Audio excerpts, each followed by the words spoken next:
Muy bien, esta es la segunda oportunidad que tenemos de escuchar a un líder político que hasta ahora no se anima a decirnos si va a ser o no candidato presidencial. Cada día con su afán, güey. ¿No es cierto? Muy bien, por 30 minutos entonces vamos a escuchar la exposición de Pedro Pablo Kuczynski, a quien ya todos conocemos, y después entablaremos un diálogo de 15 minutos. Adelante, Pedro Pablo. Listo. Yo detesto este tipo de sillas, o sea que voy a hablar de ahí. Me parece bien. ¿Te parece? ¿Y para conversar después cómo hacemos? Me vuelvo a sentar, ya. pero con dificultad. Me encanta estar en este sitio, tengo algunos lindos recuerdos de aquí y unos no tan lindos. Como ya Jaime y su cronómetro se fueron, voy a usar unos minutos para hacer un recuerdo de una conferencia que inauguré aquí con Rosa Fork sobre horticultura y jardinería. Yo era ministro de Economía y me encantó salir del MEF y hablar de jardines, que para mí es un tema que realmente siempre me ha fascinado. Y el otro recuerdo no tan bueno fue el del debate presidencial que hubo aquí. Éramos 5 o 6 y se presentó un señor cuyo nombre no voy a mencionar, que tenía un látigo en la mano, ¿no? O sea que la falta de seriedad en el Perú ya había llegado a su cúspide. Bueno, mi tema es aquí educación tecnológica y universitaria, y ciertamente en lo que hemos escuchado en el panel anterior hay un montón de cosas interesantísimas. Y se desprenden varias. Una de que en la educación técnica estamos hiperdeficientes, y segunda que hay obstáculos absolutamente innecesarios que imponen las regulaciones interminables del gobierno. Entonces yo creo que de ahí podemos partir.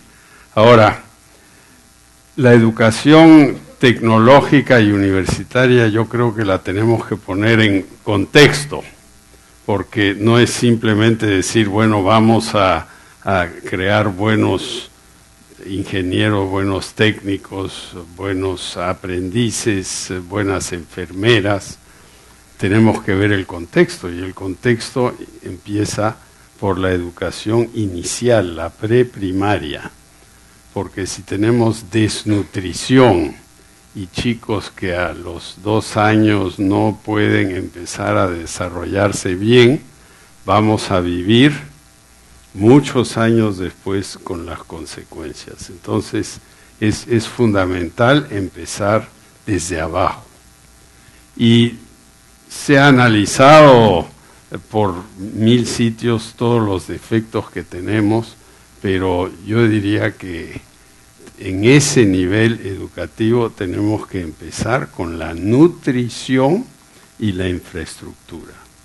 O sea, un chiquito de 2 años que no tiene un buen desayuno, que no tiene un baño, que no le han enseñado a ir al baño, va a ser dificilísimo que aprenda. Entonces, hay que empezar por ahí, y con programas de nutrición infantil que sean locales, para que no traigan cosas de lejísimos que de repente ya están en mal estado cuando llegan.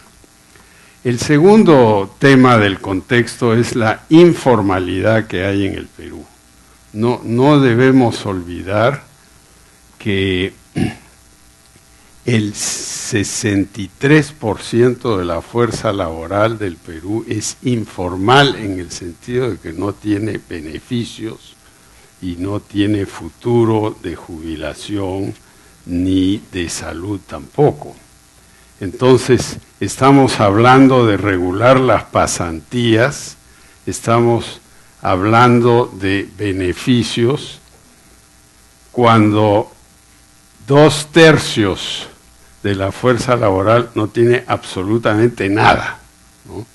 Y estamos cada día sacando más reglamentos, más requisitos, y nos olvidamos que al lado pasa el río Amazonas de la informalidad y nosotros nos estamos ocupando del río Italia, para los que conocen Iquitos.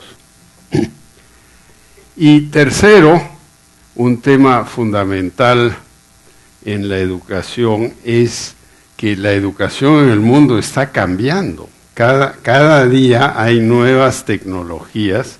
Por ejemplo, hay todos los cursos online, Massive Online Courses, MOOC, que están cambiando la educación tecnológica y universitaria, y podemos estar absolutamente seguros que en 10, 15 años habrá todavía otras tecnologías.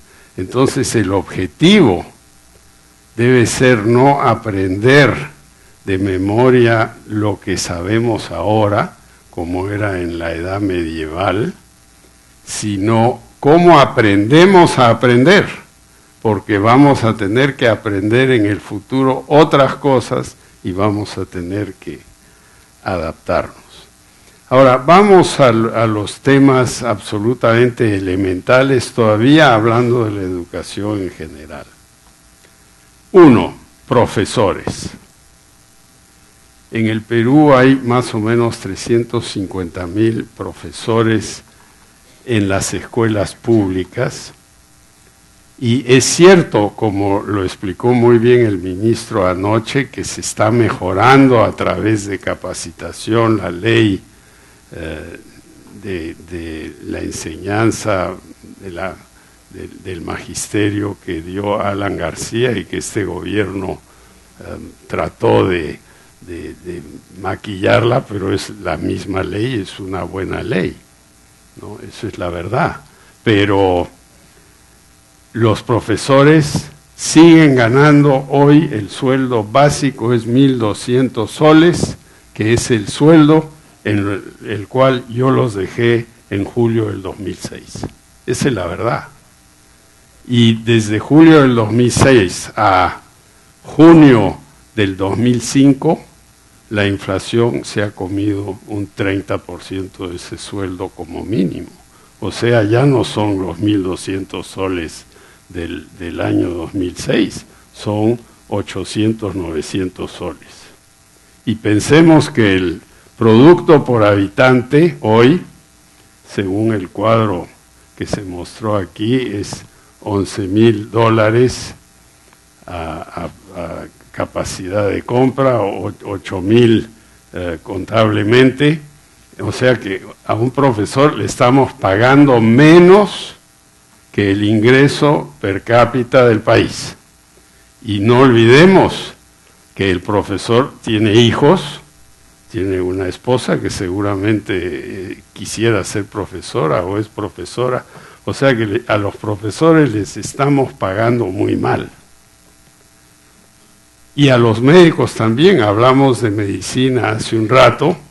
El Perú no solo exporta arándanos, espárragos, sino exportamos médicos y enfermeras, miles al año. Médicos en años recientes han salido del país entre 3 y 4,000 al año, y enfermeras bastante más. O sea que estamos un poquito perdiendo el tiempo. Hablamos de mejorar y al mismo tiempo les estamos diciendo váyanse. Entonces hay una seria contradicción. Segundo, todavía en este tema general, los locales de los colegios. Hay 49,000 locales de colegios públicos. La mitad están en un estado insuficiente. Insuficiente es lenguaje diplomático, ¿no? porque algunos no tienen baño. Yo he estado en colegios donde el techo es de calamina y los chicos en noviembre, diciembre se están cocinando ahí. Hay un colegio en el cual se interesa mi esposa, que está al final de San Juan del Lurigancho. Hay 300 chiquitos, educación inicial, y hay 5 profesoras. Son las mismas 5 profesoras hoy que hace 5 años.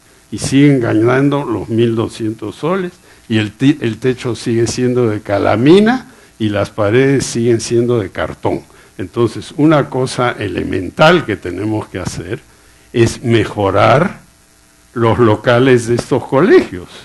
Y muchos de estos colegios trabajan 2 turnos, sobre todo en la sierra. Entonces, hay un grupo, llega a las 7, se va a la 1. Viene el siguiente grupo, a las 2 de la tarde, se va a las 8. ¿Qué chiquito va a estar en un colegio saliendo a las 8 de la noche? Tenemos que tener colegios de un turno. Universidad es otra cosa, tecnológico es otra cosa, pero colegios tenemos que tener horarios normales, y va a costar arreglar los colegios, yo diría $4.000 millones, más o menos. Hacemos el cálculo, la mitad están mal, 100.000 por colegio, hay muchos chicos, hay otros más grandes. El colegio en Mala, que se cayó en el terremoto del 2007, todavía no está arreglado.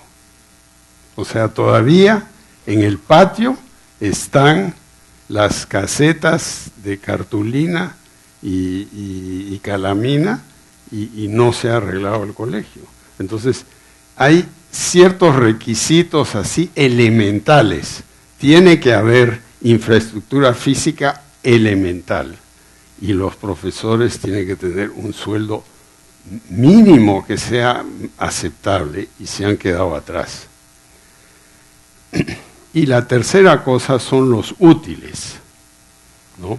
Así como le pedimos a los policías que compren sus propias balas para el entrenamiento, esa es la verdad, tienen que pagar su uniforme y sus balas.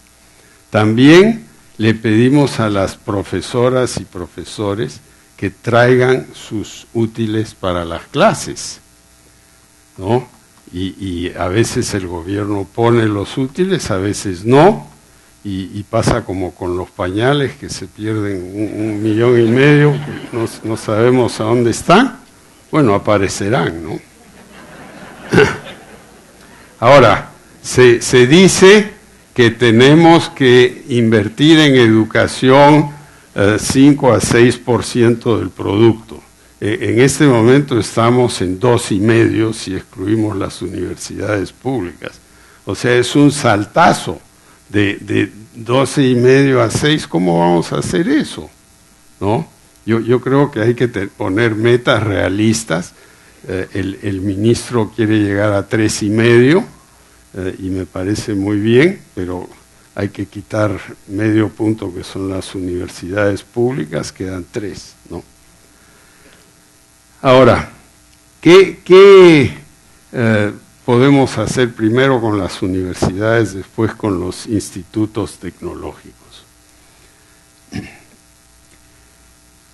En el Perú, como está bien dicho en los documentos preparatorios a esta conferencia, hay 142 universidades, más que en muchos países. Y nos olvidamos que muchas de estas universidades tienen sucursales. La Universidad de Huánuco tiene 7 sucursales por la sierra. O sea que en realidad no son 142, son muchísimas más. Y muchas de ellas están en locales inadecuados. Y se critica duramente a las universidades privadas, que son la mayoría. Pero ¿qué representan estas universidades? Estas universidades representan el anhelo de esta clase emergente, clase media emergente, de progresar. y no saben muy bien a dónde ir, universidad. Me voy a meter ahí. Y hay universidades buenas, otras malas, otras regulares, y se ha creado la SUNEDU, que obviamente Lorena Macías es una profesional de primer nivel y lo va a manejar bien, pero ¿cómo va a ser después? ¿Quién va a venir después? Tenemos una organización más, una lista de reglamentos más. ¿Eso es lo que queremos? ¿O no sería mejor hacer otra cosa, que es el ISO 9000 de la educación? O sea, el ISO 9000 no es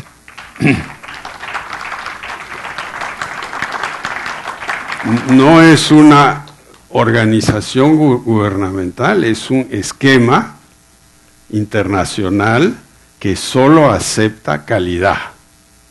Y van y visitan a las fábricas, a las empresas, dicen, tú calificas, tú no calificas, tú debes hacer esto, tú debes hacer lo otro. Hagamos eso en la educación. En Estados Unidos no hay ningún SUNEDU ni nada por el estilo. Está US News and World Report, que es una revista que califica a las universidades. Y mi hija menor, que es muy ambiciosa, quiere estudiar medicina, ¿no? Está mirando todo y dice, esta universidad, y la califican y tiene toda su lista y está en la computadora, en 2 segundos puede ver cómo se compara Harvard con Princeton, con Wisconsin, con lo que sea. Entonces, yo creo que ese es más bien el camino que crear otra institución que ya se creó, o sea que ya está andando, por ahora anda bien, pero quién sabe mañana andará bien o mal. Lo más probable en el Perú es que andará regular, y lo que seguramente va a ocurrir es que va a ser un obstáculo más, ¿no? Ahora, en el Perú tenemos 2 universidades tecnológicas que son muy buenas. Yo sé que no están en las primeras 500 de América ni del mundo, que son la UNI y la Agraria. Pero están aquí en Lima. Y estamos hablando que en provincias no encuentran a gente. ¿Por qué no hacemos lo que ha hecho la Universidad de California, lo que ha hecho la Universidad de Wisconsin? Promovemos sucursales de estas universidades en las regiones del Perú, pero con una diferencia, y es que en cada sucursal se va a tener un directorio de gente del sector privado, de los Juan Stossel del mundo, de los Guimo Garrido Lecas, que les van a decir, bueno, vayan por este camino, ahí va a haber trabajo, la gente gana bien en esto o gana bien en lo otro, pero usemos lo que ya tenemos en vez de crear una cosa nueva. Y eso sería innovador. No tendríamos esta centralización asfixiante que hace que todo el mundo tiene que venir a Lima, hasta los arequipeños vienen a Lima.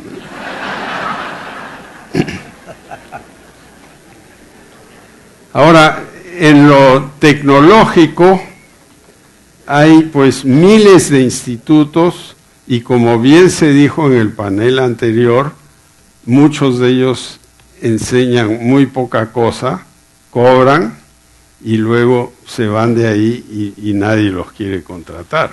Entonces tenemos que mejorar. Ahora, ¿cómo se mejora? ¿Se mejora diciendo hay que hacer esto, lo otro? ¿O se mejora promoviendo instituciones que van a generar la envidia de otros y van a estimular a que los otros asciendan y mejoren su calidad? Yo creo que es lo segundo. Ahora, ¿dónde empezaría yo?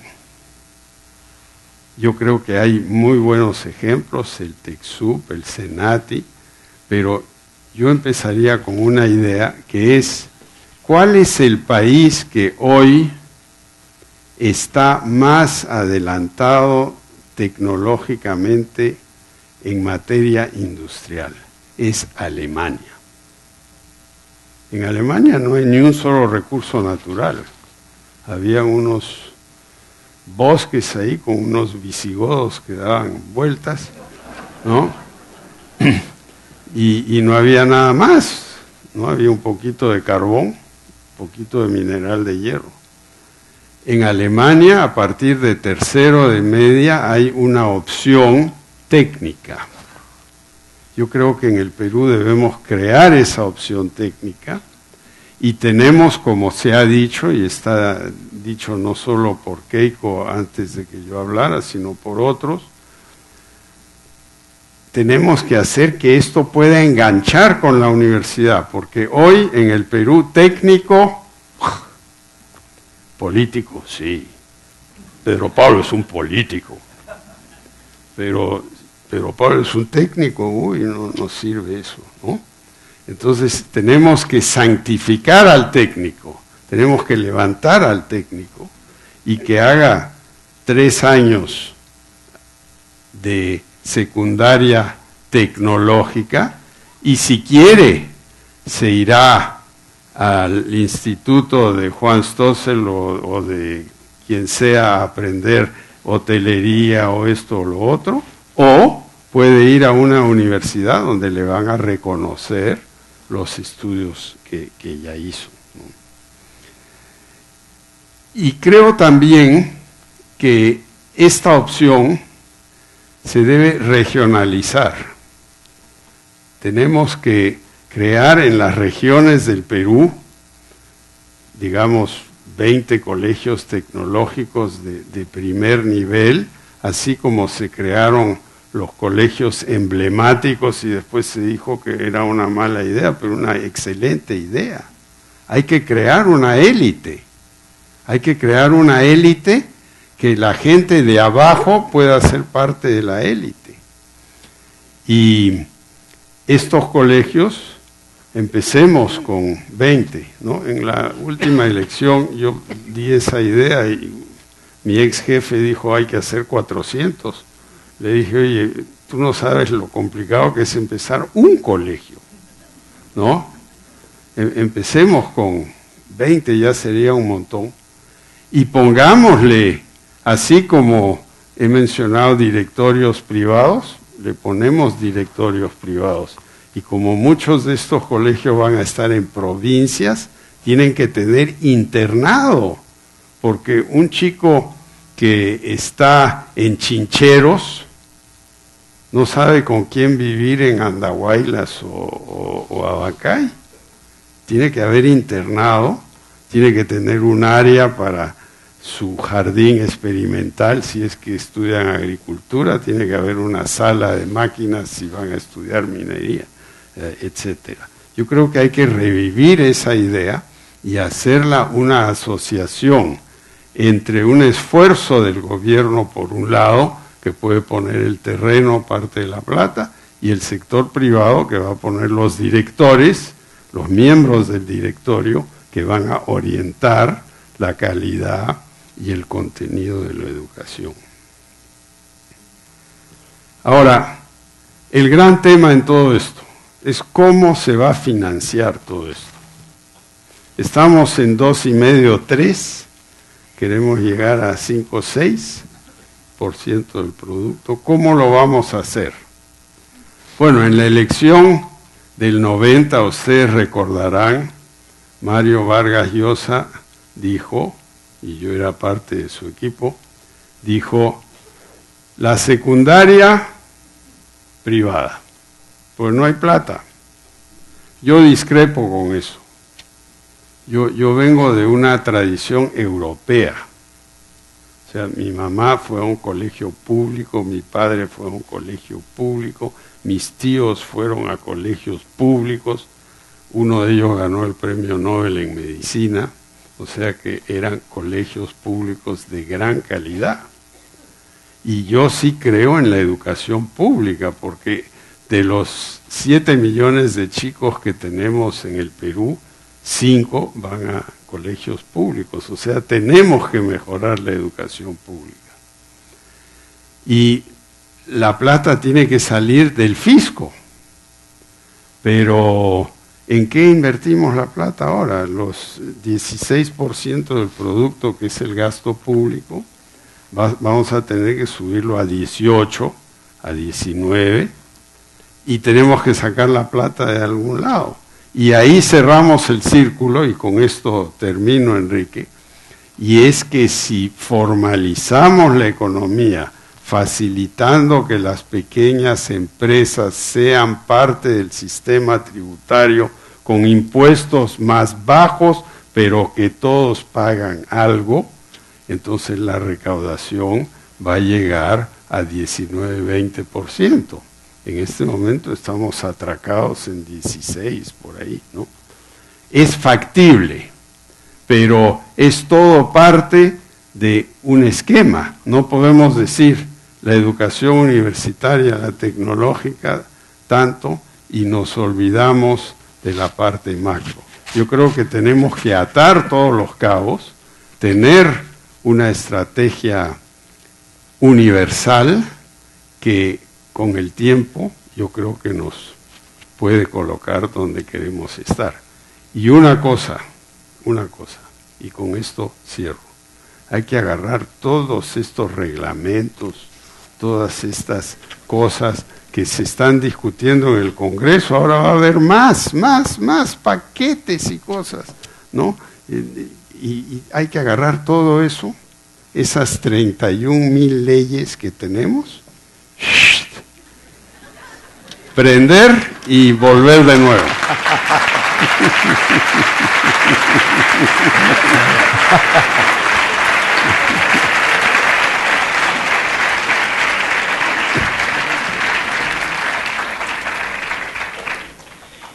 Muy bien, muchísimas gracias, don Pedro Pablo. Ahora ha hecho usted pirotecnia realmente. Justamente era el tema económico, habida cuenta del currículum de haber sido ministro de Economía, primer ministro, o sea, usted bueno, no nos primer puede... ministro accidental. Bueno, pero no accidentado, entonces conoce el tema. Sí. Y ahí, por ahí parto. Si conoce tanto el tema y de manera reciente, sí podría decirnos a cuánto subiría un eventual gobierno suyo, o de los suyos, el presupuesto. Yo solo voy a tener uno. Uno, nada más. Nada más. ¿A cuánto subiría usted el presupuesto de educación? De manera realista, pero... Ya, lo primero que tenemos que hacer es aumentar la economía, porque la economía se ha parado en el último año y medio, y como estamos hablando de porcentajes del PIB, si el PIB no crece, entonces ese porcentaje está estancado. Claro, ¿no? pero usted nos dice que eso vendría de la formalización de las empresas, o sea, ampliar la base tributaria, ¿no es cierto? Eso, ¿por qué no se pudo hacer en los años en que usted fue ministro de Economía? No, se hizo. Yo empecé en el Ministerio de Economía, abrí la gaveta, el cajón, no había absolutamente nada. La economía estaba decreciendo, había deflación. Aquí está nuestro gran amigo Raúl Díez Canseco, él recordará, él fue miembro de ese primer gabinete de Toledo, no teníamos un centavo. Nuestra prioridad era revivir la economía y eso lo logramos hacer en el plazo de 6 meses. Pero amplió la base tributaria, estableció la base tributaria, algún tipo de impuesto absolutamente, para que se formalizaran los informales. Para recordar un poquito de historia, cuando llegamos nosotros, la base tributaria a raíz del RUC sensible y de otras locuras que se cometieron al final del gobierno anterior, era 11% del PIB, y a los 2 años lo teníamos en 15 y terminamos con 16. ¿Y cómo hicimos eso? Bueno, trabajando en la SUNAT, donde estaba Beatriz Merino, Nail Hirsch, etcétera, teníamos metas cada trimestre. Eliminamos el impuesto de solidaridad, 5% a la planilla. ¡Chao! ¡Chao, compinche! Se acabó, ¿no? Y la planilla empezó a subir porque se quitó el impuesto. Y al año me volé la mitad del impuesto a la cerveza con la oposición del ministro de Salud en el gabinete, y un año después recabábamos lo mismo. ¿Por qué? Porque ya la gente no tomaba cañazo ilegal, estaba tomando su chela. Muy bien. Y ahora, en una eventualidad de que llegue al gobierno, ¿qué impuesto se va a tumbar? Lo que queremos hacer es simplificar impuestos, ¿no? Lo que estamos proponiendo es para las pequeñas empresas que se formalicen un crédito tributario por cada trabajador con beneficios que contraten y un impuesto a las utilidades de 10% por 10 años, 10 por 10. Eso es muy distinto del 28 que hay ahora, más el impuesto a los dividendos, lo que te da 33. 33 es leonino. En Inglaterra es 22, ¿no? El único que está en esos niveles es Estados Unidos. Ni China cobra 33. Don Pedro Pablo, vamos ahora a entrar al tema de educación, pero tengo una curiosidad periodística, porque usted ha dicho que se vienen Cuidado los paquetes. Con esas curiosidades no. periodísticas. Dice usted que se vienen ahora muchos paquetes y que usted ya sabemos lo que va a hacer y hay que llamar a los bomberos. Pero, ¿eso quiere decir que usted no está de acuerdo con esta delegación de facultades? Bueno, eso no es el tema de Yo este seminario. Por eso venía la curiosidad, solamente dígame sí o no y pasamos a otra cosa. Yo creo que está bien pedir facultades para los temas de seguridad, que además se aprobaron anoche. Yo creo que en el tema de economía, cuando se empieza a hablar de reforma tributaria, se sabe a ciencia cierta que es aumento de impuestos. Y eso en este momento, con una economía que crece al 2 o 3%, es tabú. No debemos aumentar impuestos. Muy bien. Tenemos que meternos en la cabeza que bajando tasas tributarias vamos a recaudar más. Es al revés de lo que se piensa. Muy bien, ahora sí, le pregunto, ¿usted modificaría la ley Mora o la suprimiría? ¿La ley cuál? La ley Mora, la ley de la reforma la ley del general Mora. Sí. ¿La modificaría, la suprimiría, la derogaría? Yo creo que estamos yendo por mal camino ahí. Yo creo que estamos todos de acuerdo que hay que mejorar la calidad de las universidades. Estamos todos de acuerdo que la asamblea de rectores es algo que se habían eternizado ahí.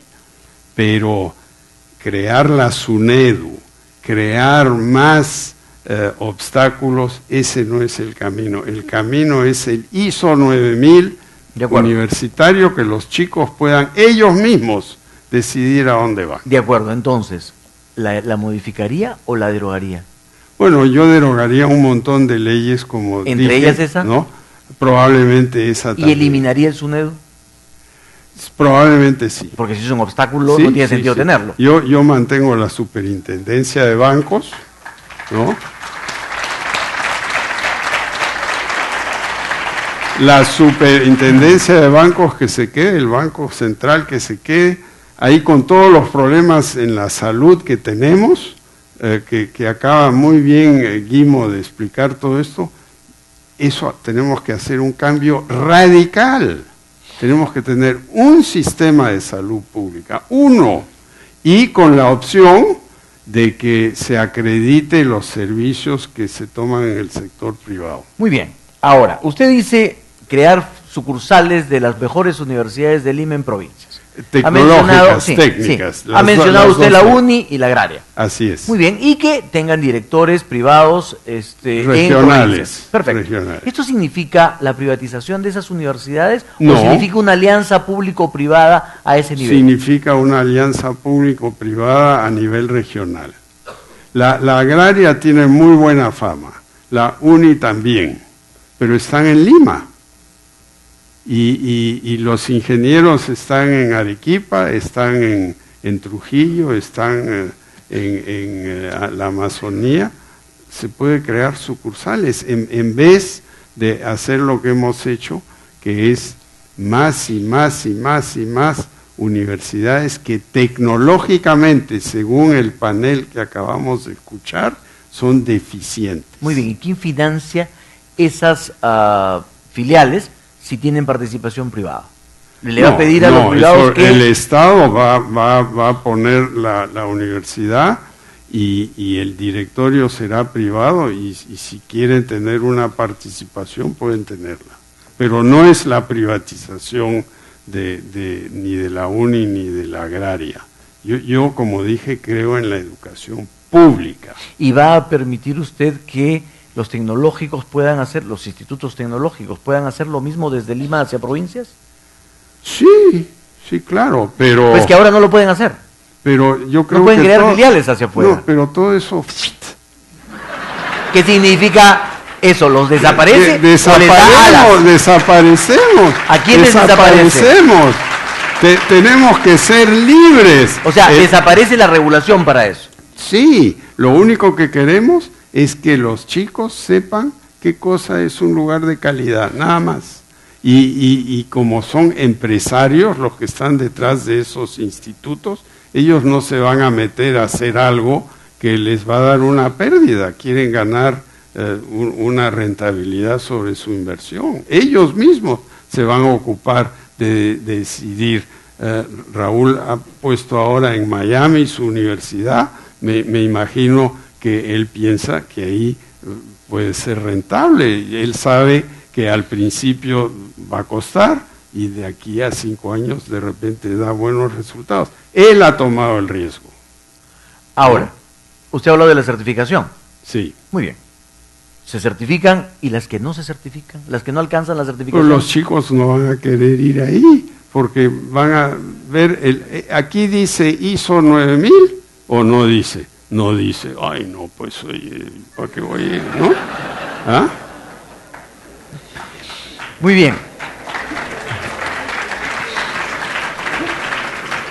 ¿Cómo lograr, de lo que hemos escuchado anteriormente, y lo que venimos escuchando desde ayer, que exista una posibilidad, en provincias sobre todo, de que la oferta y la demanda estén equilibradas? La oferta y la demanda de técnicos, por ejemplo. Yo diría que eso va a tomar tiempo, porque crear buenos técnicos, buenos ingenieros toma tiempo, y no es solo un tema de provincias, es un tema de Lima. Yo, por ejemplo, puse un sauna en mi casa, ¿no? Y bueno, se olvidaron de la conexión a tierra, yo estaba sentado ahí, ¿no? Estaba sentado ahí y de repente, ¿no? O sea que tenemos el problema aquí también. Muy bien, pero usted ha hablado de que es el sector público el que, por ejemplo, va a financiar la expansión de las universidades. De las dos tecnológicas. ¿Solamente dos? Esas dos. Nada más. Que son las más prestigiosas. ¿Se va a molestar San Marcos? ¿Se va a molestar la Calcuta? San Marcos también, pero San Marcos no es una universidad tecnológica, salvo en los aspectos de ingeniería y medicina. Muy bien. Mi papá fue profesor de medicina en San Marcos, en San Fernando. Pero yo le quiero preguntar, ¿y qué le va a exigir al sector privado usted en un eventual gobierno? Con respecto al tema educativo y concretamente al tema tecnológico. El sector privado va a hacer los centros de enseñanza que quiere hacer. Por ejemplo, aquí estuvo, no sé si han tenido alguien de Innova, ¿no? pero Innova ha tomado su riesgo, ha hecho sus colegios, tiene 25 colegios, más o menos 25.000 alumnos, exitosísimo, y tiene estándares altos. En la prueba PISA de los colegios Innova están al nivel de Shanghái. O sea, que estén libres todos de hacer lo que quieran, pero tienen que estar sujetos a poner su ISO 9000 en la puerta. Ahora, yo le preguntaba a Keiko Fujimori un tema que es interesante. Piura, el gobernador regional de Piura me decía, tengo 18 tecnológicos que dependen de la región y no sé qué hacer con ellos. Y así como ese caso deben haber otros en provincias. ¿Usted estaría de acuerdo en concesionar, por ejemplo, esos tecnológicos? Bueno, yo creo que lo que hay que hacer es decir, en el caso de estos 18, y decirle a Reinaldo Hilbeck, bueno, a ver, ¿qué empresario quiere tomar estos 18? Concesionarlo. Concesionarlos. Ahora, la educación no es solo una cuestión de rentabilidad, es también una cuestión de apoyo público. Entonces, la universidad agraria aquí no es una propuesta de rentabilidad, la rentabilidad es para la sociedad. Entonces, todo no puede ser privado. Pero veamos primero, si los 18 no andan, ¿quién los quiere tomar a cargo? Usted ha hablado de los profesores y de aumentar, de que siguen con el mismo sueldo básico. Efectivamente, muy bien. Eso es cierto. ¿A cuánto deberían llegar en un eventual gobierno suyo? Bueno, el eventual gobierno mío empezaría en 14 meses, más o menos, ¿no? ¿14? Y inmediatamente yo creo que hay que hacer un aumento general a los profesores de 200 soles, para ir de 1.200 a 1.400 de partida. ¿Sin evaluación? Pero siempre va a haber evaluación, tiene que haber evaluación constante, pero empecemos por poner a los policías, las enfermeras, los profesores en un nivel digno, porque su sueldo se ha reducido en términos reales. Esa nota te la manda Jaime porque ya se acabó el tiempo. Ya se acabó el tiempo. ¿Ha pensado en quién sería su ministro de Educación? Sí. ¿Sí? ¿Quién sería? Sí, yo creo que el que está aquí ahora debería ¿Sí? ser.